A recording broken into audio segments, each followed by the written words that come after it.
हमारे देश का लाल अंतरिक्ष की असीमित ऊंचाइयों को छूकर लौटे और आसमान में भारत का नाम रोशन करे, तो मैं भला उनसे मिलने और उनके सम्मान करने से कैसे चूक सकता हूं। समस्त देशवासियों को आप सब पर भी नाज है, और नाज इसलिए है कि आप सब ने देशवासियों का मस्तक ऊंचा किया है। यह बात सही है कि कोई किसी से कम नहीं है, लेकिन कुछ मुकद्दर की भी बात होती है, क्योंकि हमारी यह निश्चित धारणा है साइंस का स्टूडेंट होने के बावजूद भी कि मनुष्य के जीवन में क्या इस होल यूनिवर्स में जितनी भी एक्टिविटीज होती हैं सब कुछ प्री डेस्टिन्ड है। और आप चारों का भी सिलेक्शन हुआ ट्रेनिंग के लिए, तो यह भी मैं मानता हूं कि परमात्मा ने पहले से ही इसको निर्धारित कर रखा था कि आपको यह अवसर जिंदगी में प्राप्त होगा, और वो अवसर आप सबको प्राप्त हुआ है। आप सभी ने ट्रेनिंग के दौरान जो टेम्परामेंट दिखाया वह अपने आप में न केवल इम्प्रेसिव था, बल्कि मैं कहूंगा कि एक्सलेंट था। और आप चारों सचमुच हमारे लिए रत्न हैं।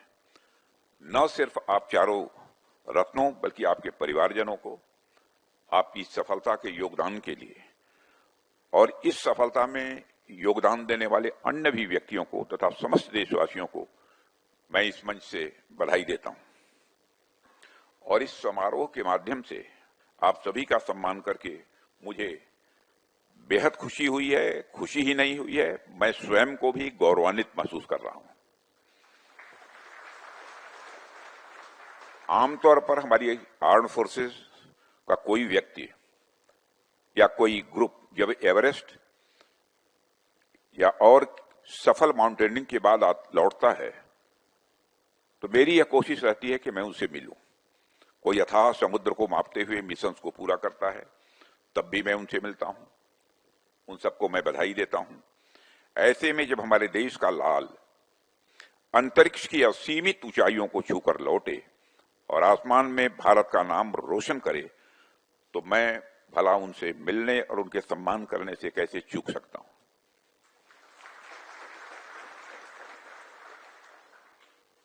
मुझे सच में भारत मां के सपूत ग्रुप कैप्टन शुभांशु शुक्ला का स्वागत और अभिनंदन करते हुए गर्व की अनुभूति हो रही है, और साथ ही उनके अन्य जो साथी हैं, group captain PV Nair, group captain Ajit Krishnan और ग्रुप कैप्टन अंगद प्रताप, मैं यही कहना चाहूंगा आप सबके ऊपर समस्त देशवासियों को आप सब पर भी नाज है। और नाज इसलिए है कि आप सब ने देशवासियों का मस्तक ऊंचा किया है। साथियों, हम बचपन से ही आसमान को बड़े कौतूहल से देखते आए हैं। आप में से कुछ लोग गर्मी के मौसम में रातों में छत पर जरूर सोए होंगे। मैं तो सोया हूं, पता नहीं आप सोए हैं कि नहीं सोए हैं। हम सब जब सोते थे तो कभी आसमान के रंग को देखते थे, तो कभी हम लोग तारों को देखते थे। हमें लगता था कि काश हमारे पास भी पक्षियों की तरह ही पंख होते और हम उड़कर आसमान तक जाते। कहने का मतलब है कि करीब करीब हम सब का सपना हमेशा से आकाश छूने का रहा है। आज हम सब जिनके स्वागत समारोह में एकत्र हुए हैं, इन्होंने अपने साथ साथ हमारे सपनों को भी जिया है, और मुझे लगता है कि हमारे सपने हमें शुभांशु से और शुभांशु को हमसे स्वाभाविक रूप से जोड़ रहे हैं। साथियों, यदि स्पेस और उसके एलिमेंट्स के साथ हमारे रिश्ते की बात की जाए, तो आप देखिए कि स्पेस हमारी प्रकृति का तो पार्ट है ही, साथ ही साथ हमारे ऋषियों ने हमेशा से स्पेस को अध्यात्म, धर्म और ज्योतिष की दृष्टि से देखा ही है। उन्होंने इसे जिज्ञासा और रिसर्च की दृष्टि से भी देखा है।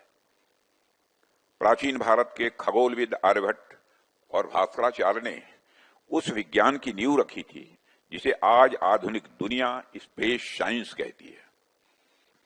हमारे पूर्वज स्पेस को लेकर एक बेहद समृद्ध विरासत हमें सौंप गए, और आज आप देखिए कि वही परंपरा हमारे वैज्ञानिकों, हमारे युवाओं और हमारे अंतरिक्ष यात्रियों में उसी जिज्ञासा और साहस के रूप में जीवित है। यहां पर बहुत सारे लोग ऐसे होंगे जो कि साइंस बैकग्राउंड के हैं, और हम सभी जानते हैं कि स्पेस साइंस यह विज्ञान का एक फ्रंटियर एरिया है।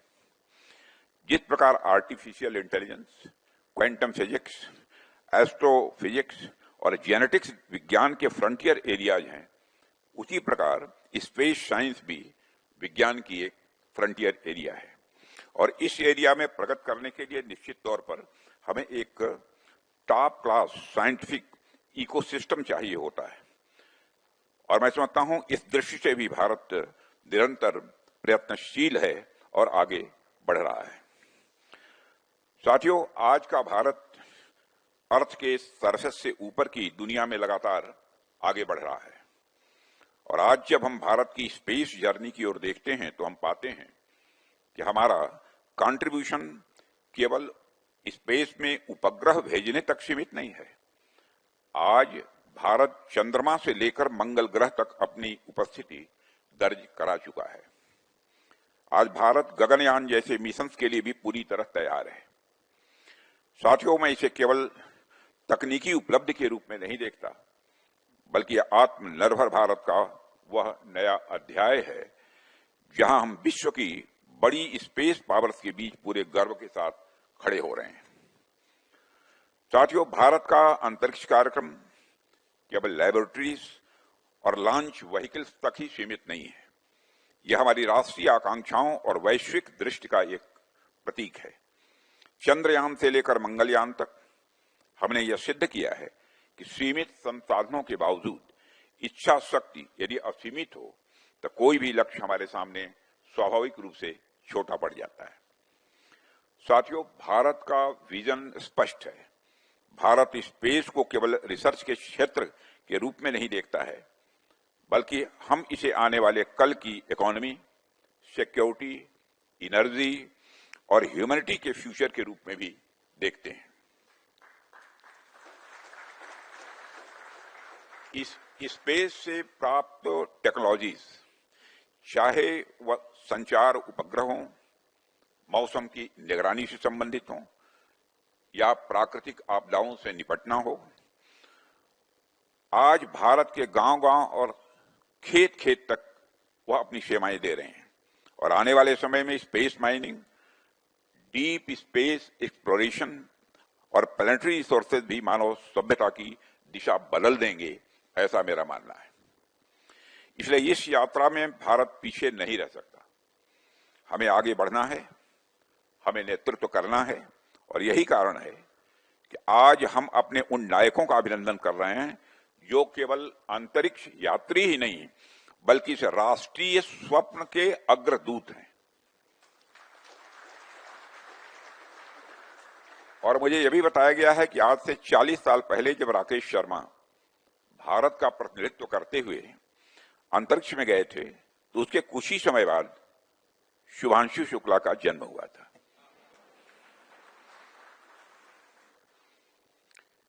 उनके जन्म के साथ ही जन्मा एक सपना, एक दिन मैं भी आसमान में इस धरती को देखूंगा।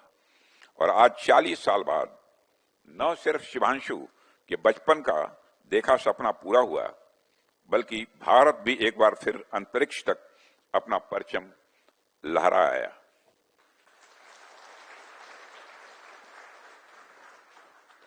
और मैं जिस पार्लियामेंट्री कॉन्स्टिट्यूंसी लखनऊ से आता हूं, शुभांशु शुक्ला वहीं के रहने वाले हैं। ये हमारे वोटर भी हैं। साथियों, जब हम स्पेस की बात करते हैं तो हमें यह याद रखना चाहिए कि मानव शरीर मूल रूप से टेरेस्ट्रियल एनवायरनमेंट के लिए ही बना है, यानी हम सिर्फ धरती पर रहने के लिए बने हैं। इसलिए जब कोई मनुष्य अंतरिक्ष में जाता है तो स्वाभाविक रूप से उसे माइक्रोग्रेविटी, रेडिएशन एक्सपोजर, आइसोलेशन और कन्फाइंड एनवायरनमेंट जैसी कई चुनौतियों का सामना उसे करना पड़ता है। और इसके अलावा स्पेस मिशन पर जाने वालों को कई प्रकार की साइकोलॉजिकल और साथ ही साथ फिजियोलॉजिकल भी जो चेंजेज हैं उनका भी सामना करना पड़ता है। कई बार लॉन्ग ड्यूरेशन मिशंस में एस्ट्रोनॉट्स के रेजिलियंस और वेलबींग को बनाए रखना भी एक बहुत बड़ी चुनौती हो जाती है। इसलिए एक अंतरिक्ष यात्री के लिए फिजिकली, मेंटली और इमोशनली और साइकोलॉजिकली अपने आप को तैयार रखना यह बहुत ही आवश्यक हो जाता है। ऐसे में इंस्टीट्यूट ऑफ एरोस्पेस मेडिसिन मुझे यहां जाने का अवसर प्राप्त हुआ है। लोगों ने कहा साहब कोई डिफेंस मिनिस्टर शायद गया नहीं है या पहले कभी कोई गया होगा, तो मैंने कहा जब कोई नहीं गया है तो मैं जरूर जाऊंगा। और ऐसे में इंस्टीट्यूट ऑफ एरोस्पेस मेडिसिन ने एक अंतरिक्ष यात्री को ट्रेन करने में बहुत महत्वपूर्ण भूमिका निभाता है। मैं कुछ समय पहले वहां गया भी था। उनके इक्विपमेंट और वहां की ट्रेनिंग का माहौल मुझे बहुत ही इंप्रेसिव लगा। और हमारे साथ जो लोग भी थे मैंने उनसे चर्चा भी की थी। और अभी हमारे सामने उसी इंस्टीट्यूट ऑफ एरोस्पेस मेडिसिन की सफल प्रतिमूर्ति के रूप में शुभांशु दिखाई दे रहे हैं। और मुझे देखकर गर्व हो रहा है कि शुभांशु ने वह जिजीविषा व साहस दिखाया है जो भारत की मिट्टी का प्रतिनिधित्व करता है। और मैं मानता हूं कि हमारे शेष जो तीनों हैं, बस अवसर मिल गया होता तो शायद ये भी किसी से कम नहीं थे। यही कारण है कि शुभांशु शुक्ला जैसे व्यक्तित्व हम सबके लिए गर्व का विषय है। मुझे जानकारी दी गई कि सामान्यतः एस्ट्रोनॉट्स की ट्रेनिंग प्रक्रिया 2 से 2.5 वर्ष तक चलती है। क्यों डॉक्टर साहब, सही है? लेकिन शुक्ला जी ने अपनी लगन और समर्पण से इसे मात्र 2.5 महीने में पूरा कर दिया। मैं समझता हूं यह उपलब्धि न केवल उनकी व्यक्तिगत क्षमता का प्रमाण है, बल्कि हम भारतवासियों के परिश्रमी मन का भी यह प्रतीक है, उसको भी सिंबलाइज करता है। आमतौर पर एक रक्षा मंत्री के रूप में जब भी मैं रक्षा क्षेत्र से जुड़े हुए किसी संस्थान में जाता हूं तो मैं उनसे सिविल और मिलिट्री फ्यूजन की बात भी मैं करता हूं। मैं उनसे ऐसे प्रोडक्ट बनाने पर भी, ऐसे टेक्नोलॉजी इंट्रोड्यूस करने पर या ऐसे काम करने पर भी जोर देता हूं जो डिफेंस सेक्टर के लिए तो काम करें ही, साथ ही साथ सिविल सेक्टर के लिए भी काम करें। शुभांशु शुक्ला उसी सिविल मिलिट्री फ्यूजन के प्रतीक हैं। वे भले ही वायुसेना की वर्दी पहनते हों, लेकिन जब वे अंतरिक्ष में गए तो केवल आर्म फोर्सेस के ही नहीं, भारत के ही नहीं, बल्कि पूरी मानवता के वह प्रतिनिधि बने। और मैं कह सकता हूं सिविल सेक्टर को आपका यह कंट्रीब्यूशन, यह इतिहास में दर्ज किया जाएगा। और मुझे बताया गया कि आपने स्पेस में खेती भी की है। और मैं बतला दूं ये किसान परिवार से आते हैं और आपके अंदर का किसान स्पेस में जाकर भी बाहर नहीं निकला। भारत एक कृषि प्रधान देश रहा है और भारत का कोई किसान स्पेस में जाकर मेथी और मूंग की खेती करेगा, इसकी कल्पना भी नहीं कर सकते थे। और कभी हम लोगों ने सोचा भी नहीं था कि ऐसा भी होगा। निश्चित रूप से आपका अनुभव हमारे आगामी मिशंस में बहुत ही मददगार सिद्ध होगा, ऐसा मेरा विश्वास है। मुझे यह भी बताया गया कि आप बजरंगबली के भी भक्त हैं और श्री हनुमान जी के हनुमान चालीसा तो कई बार पढ़ी होगी आपने वहां, जब ऊपर नीचे जो हुआ होगा।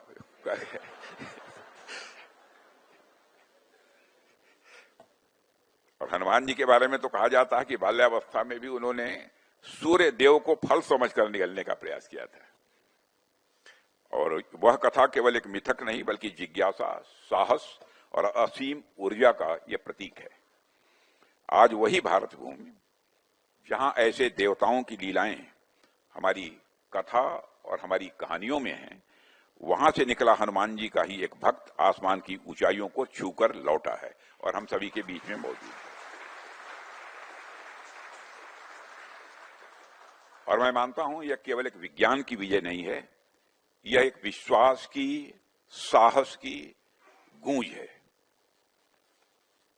यह केवल एक टेक्नोलॉजिकल अचीवमेंट नहीं है, यह साधना का संदेश भी है। ऊपर जाना ये कोई सामान्य बात नहीं है, स्वयं में एक साधना है। और यह केवल भारत का गौरव नहीं है, यह संपूर्ण मानवता की प्रगति का एक प्रमाण है। जैसा कि हमारे प्रधानमंत्री जी ने भी कहा था, यह स्पेस यात्रा का अंत नहीं बल्कि एक ये शुरुआत है। अभी भारत को स्पेस सेक्टर में बहुत लंबी यात्रा तय करनी है। और साथियों, आज हम एक ऐसे युग में प्रवेश कर चुके हैं जहां अंतरिक्ष केवल सैन्य शक्ति या टेक्नोलॉजिकल स्किल को ही सिंबलाइज नहीं करता है, यह मानव सभ्यता की सामूहिक यात्रा का एक नया पड़ाव है। भारत ने हमेशा विश्व को वसुधैव कुटुंबकम का संदेश दिया है, the whole world is a family. और आज अंतरिक्ष में हमारे वैज्ञानिक और हमारे अंतरिक्ष यात्री उसी संदेश को नई ऊंचाइयों तक पहुंचा रहे हैं। साथियों, ग्रुप कैप्टन शुभांशु शुक्ला की यह यात्रा आने वाली पीढ़ियों को प्रेरणा देती रहेगी। यह बताएगी कि चाहे राह कितनी भी कठिन क्यों न हो, यदि हृदय में श्रद्धा हो और कर्म में शक्ति हो तो आकाश भी हमारी सीमा नहीं रह जाता है। आज जब हम उनका अभिनंदन कर रहे हैं और साथ ही साथ group captain PV Nair, group captain Ajit Krishnan और ग्रुप कैप्टन अंगद प्रसाद का भी अभिनंदन कर रहे हैं, तो मैं केवल इतना ही चाहूंगा कि आप सबने न केवल भारत का नाम रोशन किया है, बल्कि आपने संपूर्ण विश्व को यह संदेश दिया है कि एक आम भारतीय वह सब कर सकता है जो दुनिया असंभव समझती है। इन्हीं बातों के साथ मैं एक बार फिर आप सभी रत्नों को और आपके परिवार के सभी सदस्यों को अपनी तरफ से हार्दिक बधाई देता हूं और साथ ही साथ उज्जवल भविष्य के लिए अपनी हार्दिक आयु में बड़ा होने के कारण शुभकामनाएं भी देता हूं।